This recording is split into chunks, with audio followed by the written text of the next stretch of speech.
Hello, my name is Chris.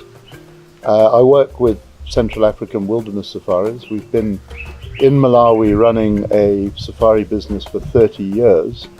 And I just wanted to say a little bit on our take on traveling in the rains. Is it a good time to travel? If you travel to game reserves here, what are you going to see?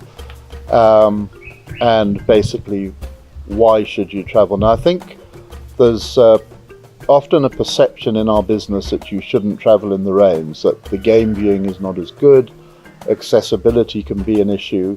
But I unequivocally think that the rains are one of the best times to travel in Malawi. And I'm going to just talk specifically about two areas. One is Liwonde National Park, and the other one is Nyika National Park.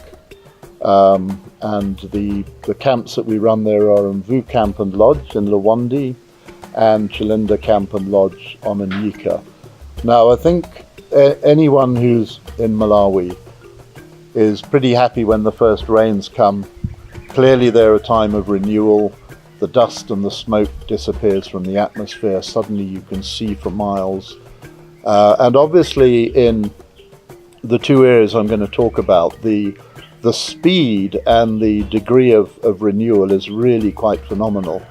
Clearly in Liwonde and in Nyika, all the game and all the vegetation has adapted itself to very, very quickly blossoming when the rains come. When the first rains come to Liwonde, within a day you get the little velvet mites coming out. They've been living under the ground just waiting to hatch. You get these gorgeous little red spiders everywhere. All the birds start breeding. You get this wonderful sight with the new impala coming through. Basically, November, December is when they drop their young, and it's obviously for a very good reason. The young come at a time of plenty. The mothers have plenty to eat because the rains have inspired all the vegetation to grow very quickly. So they're very strong, they're very alert, and they're producing good milk. This happens all over Africa when the rains come up. On the Nyika, you could say the same for the eland, where the big herds, there a lot of young come. You get these lovely bachelor herds, but then you also get nursery herds where the young eland are born. Mums have got plenty of beautiful grass to feed on, so they're also very strong, producing great milk. And it's the other thing, of course, with the rains, to me, are the incredible views you get. Now, if you go out on the Shiri River, and we play this sort of game with a few people who don't know Malawi, you just go out from Mvu and you look south, and there's a big mountain there, and you say, how far do you think that mountain is? And we're talking about Zomba Mountain. It's 85 kilometers away. This is the northern side of it. And most people who don't know the lie of the land will say, oh, it's 25 kilometers away. One of the delights of traveling in the rains are the views that you get. Obviously, as the dry season gets hotter and hotter, people burn their fields, there's a lot of dust in the atmosphere, and you can be up on the Nyika and you can just see off the plateau. If you go there now and you go out to Jalawi viewpoint in the north, let me be honest, you'll struggle a little bit to get out there with the rains. You need four-wheel drive. But you get to Jalawi viewpoint and you stand up on the top of it there, and you'll be standing in Malawi. You'll look over to your left and you'll see Zambia. You look over to your right and you will see the lake. You'll see the Livingstone Mountains. To the south you'll see Mozambique. To the north you'll see Tanzania. So you're literally sitting in Malawi and you're seeing 4 different countries, and your views probably span about 160 kilometers. At Mvu, even driving down to Mvu, that gorgeous stretch if you're coming from Lilongwe between Dedzeren and Cheyu, for a long time, from probably August through until October, it's very, very dusty when you look down off the rift to the lake. Now, you'll see Cape Maclear, you'll see Mumbo Island, you'll see the Malaries. Everything is crystal clear, and it's just brought a bit closer to you.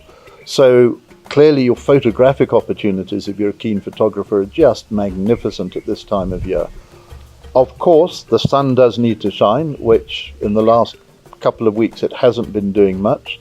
But the general trend is that you'll get probably a day's rain, a couple of days of bright sunshine. It's always a bit of a lottery, but definitely the photographic opportunities when the sun does shine in Liwonde and Chilinde are really very, very special.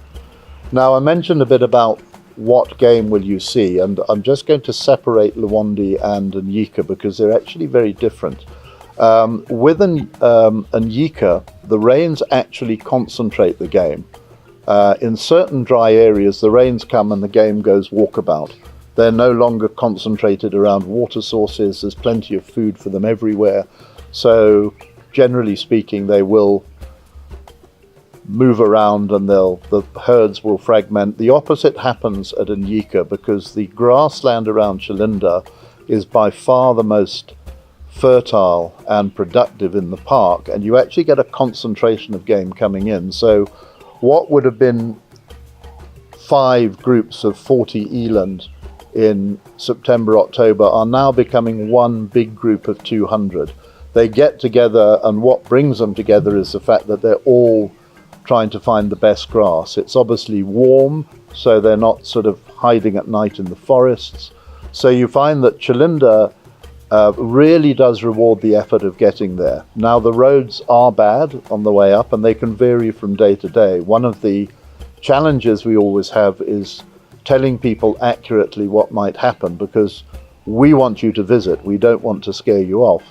And literally it can change from day to day, and I might get a report from Chilinde saying there's been heavy rain between Rumpi and Tazima, the road is a bit dodgy, and then 2 days of sun and the road is perfectly fine. So there has to be a little bit of understanding from our market about, we do strive to be accurate, but really it is a dynamic and a changing situation every day. But the main thing to me about Nyika, it is always beautiful up there. To me, there is no more beautiful place in Malawi and few more beautiful places in Africa. It's montane grassland, it's up on 2,500 meters, and you can just see for miles up there, and it's got very steep edges on the western and the northern side, so you get to there and you can just see forever. So if you combine that with great game as well, there's never guarantee, but there's a good chance of leopard. Obviously, if the game is concentrated around Chilinde, that's where they're going to be as well. And it really is worth the effort. There are logistical issues, as I mentioned, getting there, and you probably require an extra day. You can't just nip there from Lilongwe, or certainly not from Blantyre in the weekend, but it's certainly worth the effort. With Liwonde and with Mvu, the plains game does stay in the area. You find that the waterbuck and the impala will come onto the floodplains. I was there recently. I saw lots of kudu, probably more warthog than I've ever seen. The elephant do stick around, but not in such big numbers. It's not true to say that they go walkabout, but they tend to go back into the Mopani. But we're still seeing lots of small groups and lots of big bulls who have left the herds and are acting independently.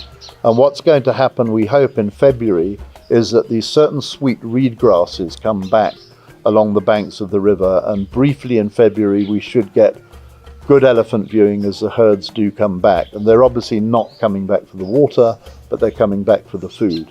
In Liwonde, every puddle holds water, so nothing has to go walking to the river to drink. But there's certainly a lot of food around the river, and that does bring the elephant back in February. One of the exciting things about Liwonde and the various species that African parks have moved in is that we are seeing buffalo very regularly. Now, those buffalo are not going to disappear. Their natural habitat is the floodplains out in the open. There's lots of grass for them. They're not the type of animal that moves back into the Mopani. So again, my last 2 visits here over the last 3 months, buffalo have been a regular sighting. Once people do travel in the rains, they get it. They get it immediately, why it's worth it. Are there disadvantages to it? The game drives are not going to be nearly as long. A lot of the roads are closed, And we even take the decision when they're not closed, if we feel we're going to damage them because of water on the roads, we will take a decision to say we're going to do less driving and we're going to do more boating. But the boating is incredible at this time of year. The crocodile are all slowly giving birth. The eggs are hatching. Last year I actually saw over 100 little baby crocs this big on a little mud up mound that was just sticking out of the Shiri River. And if you need to know more, you need to just get in touch with our office. And you've seen me saying all this on camera, so I would expect you to come back to me and tell me if I'm right or wrong. But really it is a glorious time.